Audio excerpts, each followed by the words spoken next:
It's time for the Tech Informist, episode 44, recorded live Friday, March the 13th. Friday the 13th, the second one of this year.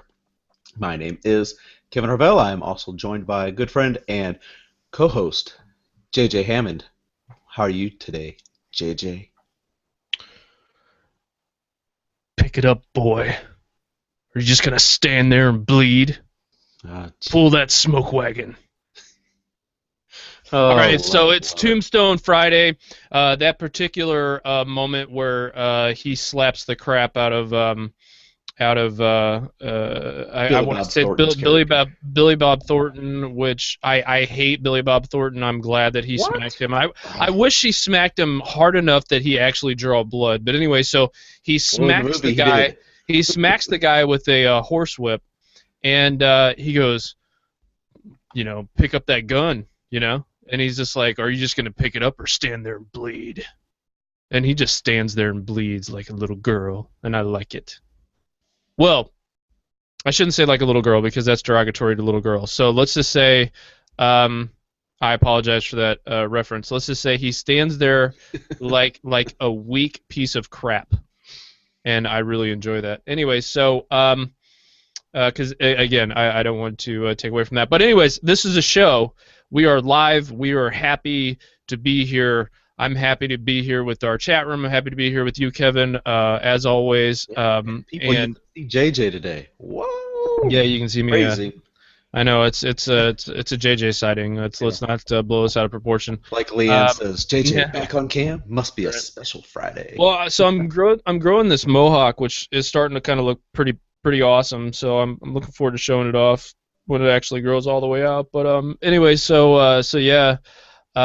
Who doesn't like to be smacked with a horse? A cheeky Taurus. Oh my, I know. OMG. Got a Robert sighting here today. OMG. I'm so happy you're here. Wow, I'm really happy with this audience we have. So thank you all for joining. Kevin, thank you for having me on. Let's get the show kicked off. All right. So, for people that may not be familiar with the Tech Informist, if this is your first time listening or viewing, etc., etc., the Tech Informist is a show intended to help inform you, the listener, about the latest in the world of technology. With lively and entertaining commentary, we try to keep things positive, fun, upbeat, and have fun. But yes, if we need to call somebody out, yeah, we will call a company out. Which I don't think we got too many call outs today. So let's go ahead and remind everybody where they can find us. You can always connect with the show on Twitter, Facebook, Google+, Instagram. Just simply search Tech Informist. Comment, suggestions, feedback, email those.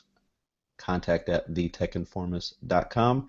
And you can always watch live, see upcoming episode schedule. We record 3 times a week, approximately noon Eastern Standard Time in the United States. So please adjust that to your location in the world. And simply come join us in the live chat, which many people have done today at thetechinformist.com/live. So, JJ, kick off our tech news of the day.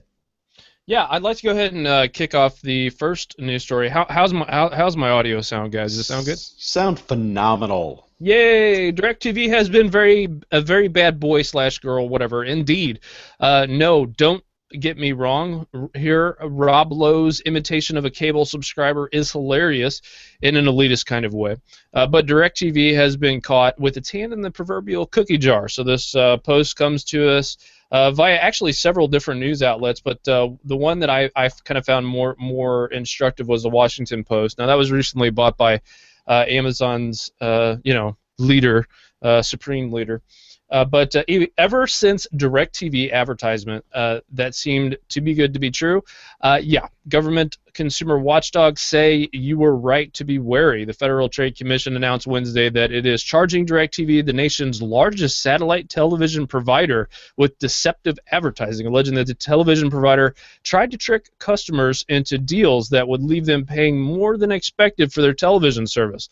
Now, if you kind of read through some of the stuff here, the main point is the highlight is which the prices increase up to $45 more per month after the first 12 months. Dude, insane. And then you have a cancellation fee of $480 that would apply if the consumer tried to cancel the service early, plus DirecTV failed to disclose that the offers for free premium channels only lasted 3 months, required customers to actively cancel those channels. So if you didn't actively cancel the channels that they gave you for free, then they charged you for it, and they would not take that off your bill. And then if you wanted to cancel, they would charge you $45 plus $480 plus some other fees for cancellation. Holy moly! AT&T announced last May that it was acquiring DirecTV in a $49 billion deal, a mega merger aimed at creating a telecom and television giant that could challenge cable rivals. The merger would boost the chunk of the pay TV market controlled by AT&T significantly, bolstering its existing UVerse TV base to over,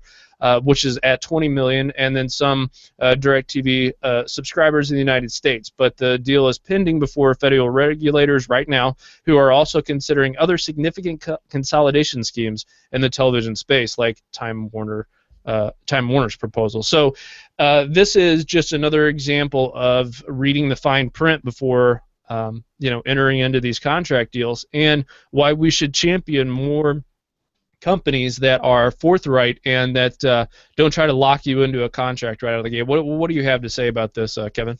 Yeah, I mean, contracts are bad, and I know I've definitely been hit in the past when it comes to, oh yeah, you get these channels for free, and if you don't cancel within a certain amount of time, it's like, so, hey, smartphones, technologies, set a calendar reminder for, a day or two before that time is supposed to be up, but always do it. Don't just do it a day or two, do it a week before, because they like to play that, well, it's exactly this many days, so if you go by the calendar date, you'd be like, no, sorry, that date was like 3 days ago. So always make sure to be on top of your game when it comes to stuff like this. Yeah, absolutely. The also, I just wanted to make note here. I was thinking last night about the original iPhone, and I was thinking about having a story. AT&T, I saw this in a feed, was talking about having not going after their customers who are no longer wanting to stay with AT&T, and I knew people, friends of mine, a couple, maybe 5 or 6 years ago, who worked at a AT&T retention department. They were in charge of keeping customers and stuff, and I remember them telling me these stories about how they give people incentives to stay with the company, all this other kind of stuff. And then I was thinking about the original iPhone and how sometimes deals are just too good to be true. We talked about this on a previous show, and then sometimes we talk about how some devices and some contracts, and there's so much to getting things that you want, and it's really tough sometimes. And I think a lot of the times people would call it predatory lending, to a certain extent, or gouging customers. I just think we need to really be watching out for that stuff. So yeah, let's go ahead and move on. Yeah, I was surprised that AT&T said that they're not going to be actively pursuing customers in that way. Spent a lot of money trying to keep customers over the years. Oh yeah, I mean they'll give a lot of freebies. That's definitely one thing. If you call somebody for customer service and you just say, I just want to cancel, and they get you to the retention department, there's a good chance you're gonna get a nice yeah. But obviously that's going to depend on the company as well. So, but I would like to move into the rumors of a Samsung Galaxy S6 Active. Now, we know there's going to be the S6 and the S6 Edge, but one of the biggest complaints people have before the devices have even released, including myself, is the fact that the batteries are pretty small for these quad HD displays and all this high power hardware that's inside. Yeah. Well, this Galaxy S6 Active spec that they are throwing out there has the possible you can get a 3,500 milliamp hour battery in that. Now that's huge. We're talking Droid Turbo, and we're talking like 15, 20 battery life experience here. So you can get well into the next day of use with the smartphone. And that, I mean, again, if you know and you've listened to me long enough, you've probably heard me say at least 1 or 10 times that I'm a big proponent of devices and battery life. I think quad HD displays are not worth the trade-off that you lose sacrificing battery life. Hmm. So I'm kind of excited to look at this, and if these rumors are true, I mean, with the S4 and the S5, they've had active versions. So I guess we'll see if this happens. And of course, this one will also have the kind of more durable build and also some waterproofing, So, technology added to it. so what are we looking at in terms of design? I hadn't looked at this story yet. Is it similar to Well, the they don't really S? have renders out. Oh, okay, I okay, mean, okay. so But I haven't I seen would any imagine it pictures. would be kind of close, right? Yeah, I mean, it's probably going to be very similar, and as they've kind of dialed in with their active line from the 4 and the 5. As long as it doesn't have the Waterproof. rippled aluminum band around the. Yeah, That's sudden. I would doubt Yeah, they'd no, go that no, route. I doubt they're going to do that too. So that's really interesting, and I think it's a good move. I mean, Samsung in the past has done that with the active line. Now, usually that's an AT&T thing, which is interesting. Like, you would think that they would continue with this cadence of making sure that maybe the active makes its way to other carriers as well. I'm kind of curious from the chat room. Have you ever bought a rugged device? Are any of you interested in a rugged? Not just Samsung, but just an overall willing to sacrifice some of the design aesthetics to get maybe a device that's waterproof or anything like that. Um, so just kind of curious. Anyways, so I believe, Kevin, I'm up next. That is correct, sir. I really don't mean this in a negative way, but who would have thought that Snapchat would be a thing? Well, Amazon for China, a company called Alibaba is handing over 200 million to Snapchat. Food for thought. What else do we see in the market to compete with Snapchat going forward? Okay, so this article comes. I found this in the LA Times. It was kind of an interesting article from a couple of different takes, and I'll kind of tell you why. Alibaba is the Amazon to China as Amazon is to the U.S. So that's what I meant when I said that. The group has invested $200 million in Snapchat Inc. A source familiar with the deal but not authorized to speak about this publicly said Wednesday night the funding valued the popular messaging and entertainment app whose headquarters are in Venice at 15 billion. Bloomberg News reported Snapchat raised $486 million last year at a valuation of 10 billion. Only a tiny class of startups such as Uber and Airbnb have reached that level. Are you surprised with this number, Kevin? I know that I am, just because I get that this is not for me, but I didn't know that this was for so many people. Is this really just a way to send out messages that you don't want your parents or uh, other people to see? I mean, what's going on here? That is a very good question. I still don't completely grasp the whole Snapchat thing because for me, it's just another messaging service I have to keep up with, and All right. trying to keep up with so many things as it is already. I don't know, and I know it's a big hit with the teenagers, and you can only imagine for the reasons why. But I know a lot of social media and marketing people, man, they're just like rushing to it. Gary Vaynerchuk, for example, who is big in social media and all that stuff, and kind of motivational speaking from New York. Oh, God, he's like a big proponent of it now, and more and more people like MKBHD, they're getting on it. Marquez Brownlee, Hmm. just a lot of people are going to it, I guess I'm still just not. Well, What? No. even news organizations are pining for this. But what I fail to kind of see the future of this thing. With Facebook, you could see how integrated services and data mining and all this other kind of stuff.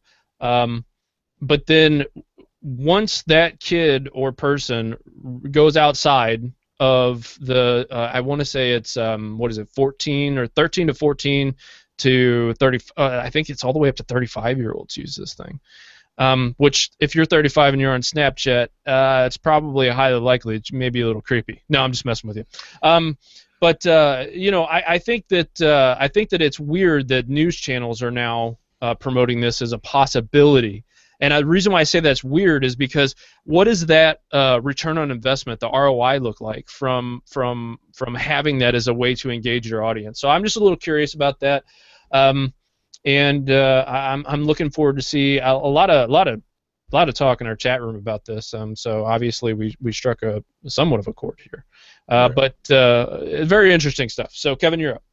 All right, so the next thing that I would like to discuss is Amazon is going to launch a new quote unquote department for products, and they're going to be calling this, the exact name of it is Amazon Exclusives. Now, what Amazon Exclusives is for is a new storefront essentially for products that have come to light from the show Shark Tank and also Kickstarter successes.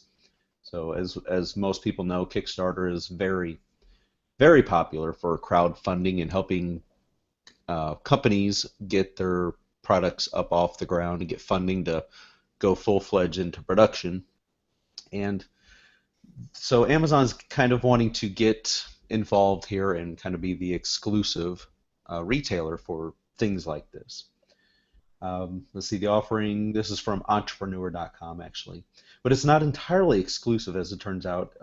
This offering shines a spotlight on exciting new technologies and innovative brands from companies that sell their items not only on the Amazon Marketplace, but also via their own physical stores and websites. Amazon exclusives purchases are fulfilled by the Seattle-based e-commerce giant, making them eligible for free Amazon Prime 2-day shipping. You know, some of the examples that they use is Zacky's LED turn signal biking gloves and the Alo clip, which actually I got to see this at CES.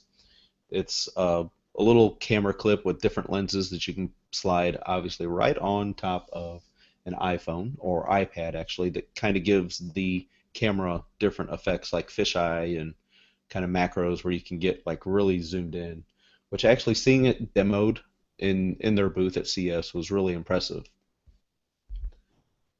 Tower paddle boards actually. It's an inflatable stand-up paddle board, which is from a 4-employee San Diego startup that billionaire Mark Cuban backed back in 2012 on Shark Tank as well. So be on the lookout for this on Amazon. Probably they don't really give kind of a time frame here, but I would not imagine that it's too far off.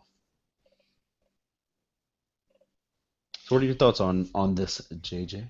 Well, my first thoughts is if you ever watch Shark Tank, man, I mean, if you if you want to beat yourself up, go on that show. The first thing that I want to ask is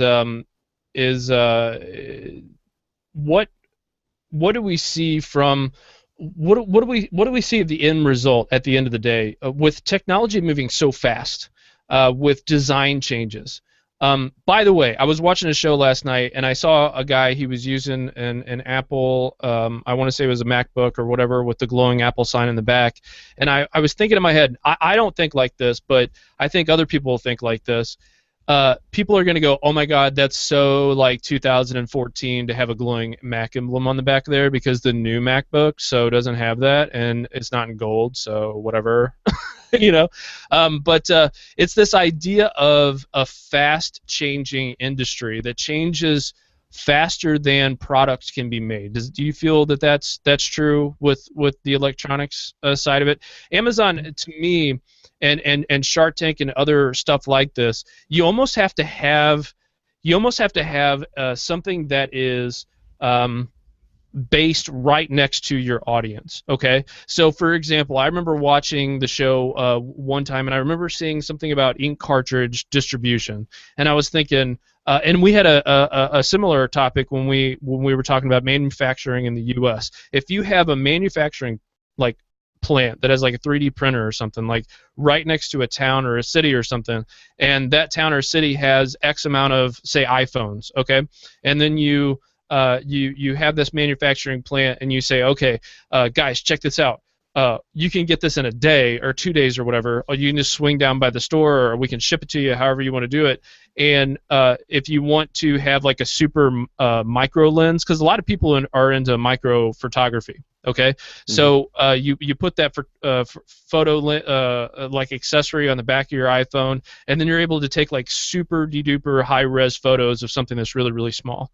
And that's exciting, right? But if you had to wait too long for that thing and it wasn't exactly what you wanted, you would have to return it. It would be this whole thing, and then all of a sudden, the next thing you know, a new iPhone comes out and it has a new, like the camera positions in a different place and blah blah blah blah blah. The reason why I bring all this stuff up is with it moving so fast, it's really hard for me to say this is going to be a successful business model for Amazon, but they have always proven to be somewhat agile in making money, right? In that making money space. So I'm excited about that. Let's go ahead and move on to the next story. Tell us about Sony, sir. So Sony and the Vio brand, I thought was a really nice line of devices. They weren't received very well by customers, obviously, because Sony and the Vio brand parted ways, unfortunately. Now there is a new phone on the horizon, and that is for Vio without any Sony, kind of markers on it. Engadget did a nice write-up on this new device.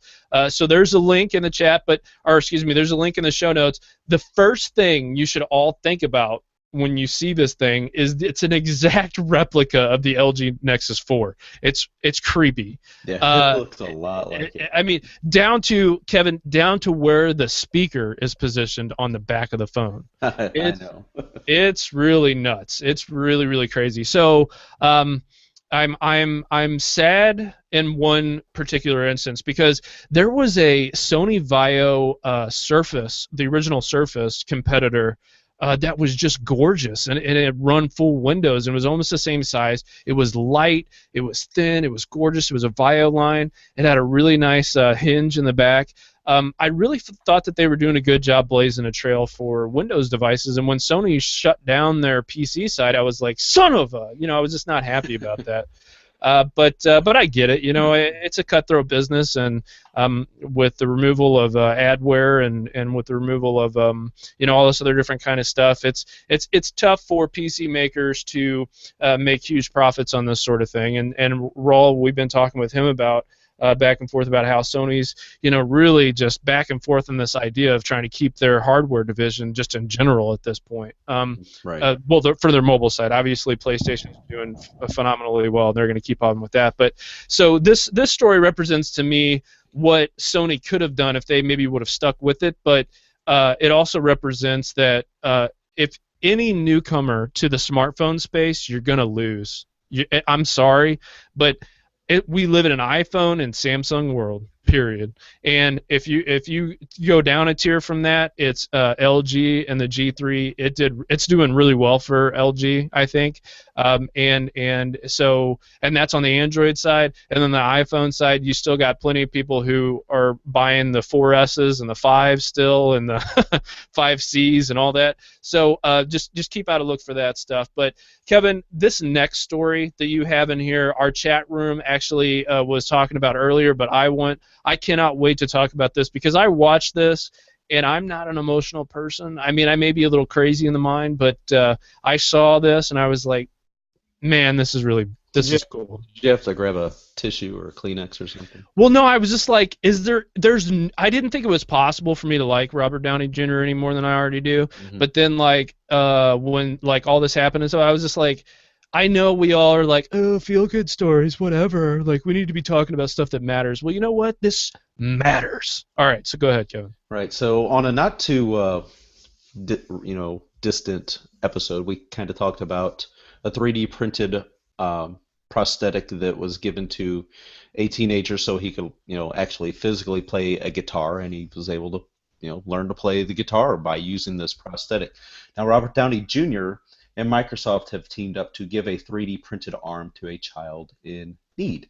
Now, Robert Downey Jr. is, well known. He's Iron Man in the Marvel cinema universe, and so he teamed up with Microsoft to offer this very special 3D printed limb to Alex Pring, who is a 7-year-old boy born with a partially developed right arm. Now, these festivities were filmed as part of the Collective Project, which is an effort promoted by Microsoft's OneNote division that spotlights students who are making efforts to improve the world. Now, we mentioned students because the student that designed this, his name is Albert Manero, who's a doctoral student in mechanical engineering at the University of Central Florida. He helped to found Limbitless, which has the goal of offering 3D printed arms to kids that need them for about $350.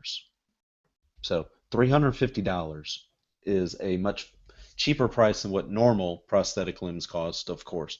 I mean, deal with any sort of handicapped or disability for anybody, any kind of equipment, and yeah, you'll be like, wow, that's just ridiculously expensive. So that's just a whole messed up aspect of society is why that stuff's got to cost so much. But Yeah. Robert, but I think this is really, really neat that Robert Downey Jr. comes in and he's got one of the Iron Man arms and stuff, and he's using it and showing this boy to use this. I was like, yeah, it's just really, really neat, really Yeah. cool. Yeah. Yeah. Robert Downey Jr. Has been through kind of a lot. There's not a lot of there's not a lot of actors who are or try to make up for mistakes that they made. He's made a ton of mistakes, and gosh, who hasn't? I mean, we all have. And we all are going to continue to. There's a mistake that I'll make in the future, I'm sure, at some point. And but I think it's what we do with the time that we have that's important, Right. and how many lives we can change while we're here. That's the Yeah. biggest thing. Right. I mean, Robert Downey Jr. is probably one of the biggest examples, and best examples of somebody who has hit like some extreme Yeah, lows yeah, and for has sure. completely rebounded and gotten their life back on track in such a huge, successful way. I mean, And then the and guy's then making played crazy bank. and then then played an Australian blue-eyed blonde-haired actor wearing blackface to portray a African American actor who was a Vietnam veteran, Yeah, and Tropic anyone that Thunder. can do that is just ridiculously good at acting. But anyway, so I digress with my love fest with him. But I'm super excited about the new Avengers. I'm really excited about that. Plus the idea of maybe another story that we're going to be talking about later. So Yeah. I'm So going I to go don't ahead know and if just real quick before we move on, because I can tell you're getting ready to segue. Um, Chris Pratt and Chris Hemsworth, or no, Chris Evans. Chris Evans plays Captain America Captain in America. Avengers, Yep, yep. and Chris Pratt is Star Lord from Star. Yeah. Guardians of Come the on, I'm Star Galaxy. Lord. What is it? How'd that go? He's just like, well, anyways, go ahead. Yeah, and they were recently did kind of a they had a Super Bowl bet back obviously in February or around the time of the Super Yeah, Bowl about who was going to win. So I don't remember what the details were on the bet, but anyway, they both went to a local Seattle like children's hospital for extremely sick kids with right, cancer and right. stuff like that. And Chris Evans actually came in costume of Captain America, and Chris Pratt was there wearing a hat. But they're both there showing off things with just there being with the kids, doing autographs and helping make kids' days, just helping trying to brighten up their day and give them something really positive to think about. Yeah. So it's really good. And I mean, celebrities like this, they've got the time, they've got the money, they can do a little bit more of this. So it's good to see. But I just want to say, if you're a naturally negative person, just stop watching this show. Just stop, because Kevin and I'm crazy person. He's like a rock. He kind of holds me to the ground a little bit, keep you grounded. but we talk, we have fun, we laugh, we talk about good stuff, because we believe that we have a short time here, and we want to give you guys some joy throughout the day. So if you don't like that, then jump off a cliff. No. My next Stop. story is Google invested in this company, and I told Kevin, I was like, Kevin, I can't believe I haven't talked about this yet, but I get a chance to now. So there's a company that Google invested in that is in genetic research. If that doesn't creep you out, it should, but whatever. The company has had several issues with the FDA recently, but in the past. But 23andMe is now coming to a market near you. No, it's coming to the market in a very big way. The Verge has a really good story here about this. And the first thing I'll say about 23andMe, sorry about that, I was kind of went off camera a little bit, but the first thing I'll say about 23andMe is it originally started as a way to kind of test to find out if you had like genetic markers. I want to say for maybe like Down syndrome or something like that. That's what I want to say. I could be wrong about that, but they're coming on the market in a big way. I see this as a future way to help prevent and track diseases, and with Apple announcing this past, gosh, was that Monday that they announced this? The ninth. Yeah, yeah, So yeah, it was yeah, this week. yeah. Gosh, doesn't that seem like a week ago? Yeah, it seems Um, like quite a while ago. yeah, so they announced the research kit for upcoming versions of their operating Parkinson's and systems. Yeah, for Parkinson's, it was Parkinson's, asthma, some heart, diabetes, all this other kind of stuff. So the genetic testing company 23andMe wants to use the vast amounts of genetic data it has gathered over the past 3 years, according to Bloomberg. Instead of focusing on screening people with various diseases, the company plans to make therapeutic agents that will target these diseases and possibly cure them. It's a big departure from the company that failed to get FDA approval for its DNA testing kit and that just received FDA clearances to sell a test that looks for markers of Bloom syndrome, a rare genetic condition that's associated with sun sensitivity and reach for cancer risk. Now, look, it doesn't matter what race you are. I mean,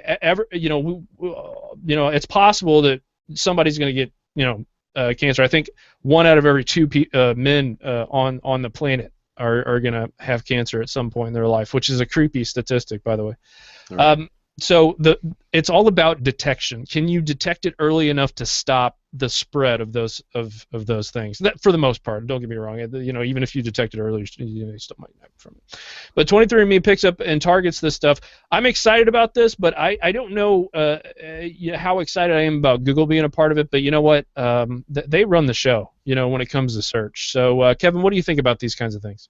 I just love, I mean, any opportunity to have ways for early detection is better because, I mean, a lot of insurance companies, they'll pay for different kinds of screening tests only every so often. And, like with, what is it, prostate exams and stuff like that, you got to wait till you're a certain age before your insurance company will cover it. So it's, I don't know, just test for things, and if they can get this up off the ground and maybe spread it out to the correct markets and be able to have tests for each individual thing and make it more affordable, then people can, do more testing and stuff like at home. I mean, who would have, now you can just walk into your local Walgreens or CVS and grab a drug test for nearly any type of drug you can imagine. Right. So, why can't we have some kind of testing for this as well? And I think it's pretty good. You're up, sir. All right. So the next thing that I would like to discuss is, actually, no, I think that was all of mine. No, I did have about the Droid Turbo. Yeah. Droid Turbo is now going to be available at Verizon in a sapphire blue ballistic nylon Kevlar, design. It's like, why it's got to be such a long explanation, I don't know, but so it'll go along with the red and black versions. So if you're Right. interested in the Droid Turbo and you like blue and you're on Verizon, go take a look at this phone. Droid Turbo is a really, really nice device. Yeah, you did a good review of that over on the Tech Informist. Also, I want to take this moment to say, everybody, if you're not following, follow us on all of our social media platforms. On Twitter, Facebook, everything. We're not on Snapchat, but that's just a thing. That was a joke. So follow us on Twitter for the most part. Tech Informist. Go ahead and tell me what you guys think of this. So. If you were to get an Avengers-themed phone, like what the chat room was talking about earlier, apparently I'm not allowed to get Iron Man. I have to go with Thor because Leanne's got that on lockdown. What would you do? Would you go with Hulk Green? Would you go with Black Widow or whatever? Would you go with Eagle Eye or Hawkeye? I'm sorry, Hawkeye, Captain America. Which one would you go with? I'm kind of curious from the chat room. Also, I want to take a moment to say, everybody, go to thetechinformist.com. If you want to contribute to the show, you can give $1, you can give $5, you can give nothing. But a nice little gesture of going to the site and at least saying, hey, we have a PayPal link in the top right-hand corner of the site that you can set up a little PayPal deal to, if you think the show is worth something monetarily to you, please hand over your hard-earned cash. Because we will be happy about that. And I wanted to tell everybody we have Codecast by STL Tech Talk podcast. We also have MS Mobile Show where we talk exclusively about Microsoft services on all the competing platforms. And we're going to have another show on Monday with Richard Devine and Daniel Rubino from Windows Central. So that's going to be a lot of fun. And that's going to be on Monday. That's going to be 12 p.m. Eastern time. So that's 1 p.m. Central time. And you can go from there. So that takes me into my next story. Cortana is coming to iOS and Android, probably, maybe. That's interesting. Okay, so what I find interesting about this is Microsoft is really on this cadence of we want to provide our software services to as many platforms as possible, and this is true. This is in keeping with Satya Nadella's view of the company, which needs to be more of a software company, mobile first, cloud first. They are really just blowing up in a big way. On Android, you can get their very popular Office software with Office 365. You can have that stuff everywhere. You can have unlimited cloud storage, which is insane. You can have just a whole bunch of services on all the different platforms. So again, goodbye Windows. No, but again, so this is exciting. This is good. I'm happy to see Cortana going everywhere. I think that's a good thing because I like Cortana a lot, and I think that she could provide me a real. And she just came on. She just said, "Hello there, JJ." Kevin's version of Hey Cortana is. She calls him Master Chief or Editor in Chief. That's really cute. That's what I used to think that is. Yeah. So I'm excited about this. Kevin, are you excited about this? I think it's a great idea, but Apple's not going to let it happen. I just don't see Apple. Okay, well, so it's coming on Android. So are you excited about this? It's coming on S. Yeah, I think it would be really neat to have on all platforms, honestly. But I just don't see Apple doing it, and Google might even be a little resistant. We'll see what mood the department that they have to work with to get this done, because it seems like Microsoft and certain departments of Google get along, and other departments are like, no, just get out of here. Right. Mr. Nadella on line 1. Tell him I'm busy. Mr. Nadella on line 2. Oh, cool. How you doing, Satya? How are you? It's just dependent on who they talk to is what kind of relationship Microsoft and Google has. Yeah. Well, Android is Android. I mean, there's. What's funny is the very first comment from this story on almost every Windows or Windows Phone related website is, I wonder if CyanogenMod is. I wonder if the OnePlus was CyanogenMod. I even said that to Kevin when I heard this story. I'm like, I'm thinking about the LG G4 for my next phone, and it sucks, but it's one of those hard truths that I think the Windows people are starting to come to terms with, which is Microsoft's answer to Windows. There isn't one. And we've heard stuff about the Lumia 940. We've heard stuff about future flagship devices, and you can't wait this long. I mean, you talk to loyalists, you talk to people who've been hanging on for as long as they can, watching everybody else show off this cool stuff that they got, and that's what it's all about. I mean, we buy this stuff to have fun with it, and when you're not in the in crowd, it's tough. You can't stay there forever. So. That's it for the regular news stuff.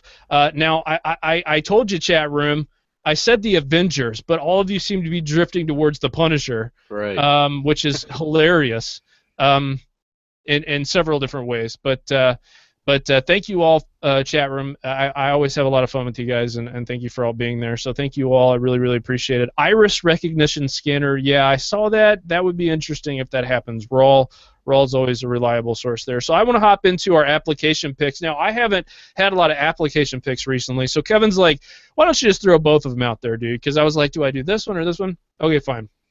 So, Darklings is a really fun game to play. Kevin, have you played this game? No, but now that you've put it out there, I'm gonna have to.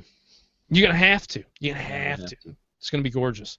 All right, so I really like this game a lot because I guess I would identify myself as like as someone who likes darkness a little bit. Like when I draw things and I try to be happy with it, it ends up being a skull and crossbones. But I like this. It's really neat. It's really really cool. It's a good game. It's available on all platforms. So go have fun. I think on Windows, it's a Windows Phone rather. It's $1.99. Totally worth it. What? I have to pay? No. Yeah. That's Yeah. crazy. Buy it. Just suck it up and buy it. Actually, my next pick I think is also not free. Phonely. Brad Whiteside recently in our chat room now and good friend of the show was asking once, hey, what's a good kind of Feedly type of application for Windows Phone? And I said it was Phonely, and it is. It's really really good. So it's definitely the way to go. Yo. All right, that's my pick. You're up, Kevin.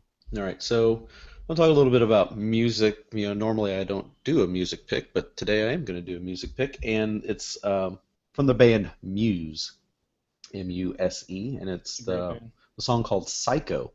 I was listening to it the other day because Phil Nickinson had put something on Google Plus, and he shared a video, and I looked at it. I'm like, this is pretty good. I mean, it seems like everything that I hear from Muse that I've heard on the radio so far is just actually liked. So I thought this song was pretty good. So check it out if you haven't. Psycho from Muse. And then talking a little bit about movies. For all you Star Wars fans, we all know that Episode 7 will be available this December 2015. And they recently announced the other day about Episode 8. They're going to say is going to hit theaters on May 26th of 2017.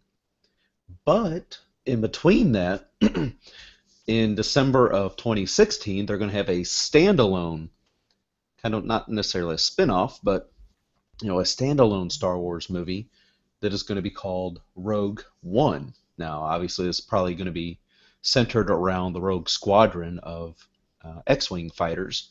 So it's going to be really interesting to see what is going to come from this, and that is again scheduled for release on December 16th, 2016.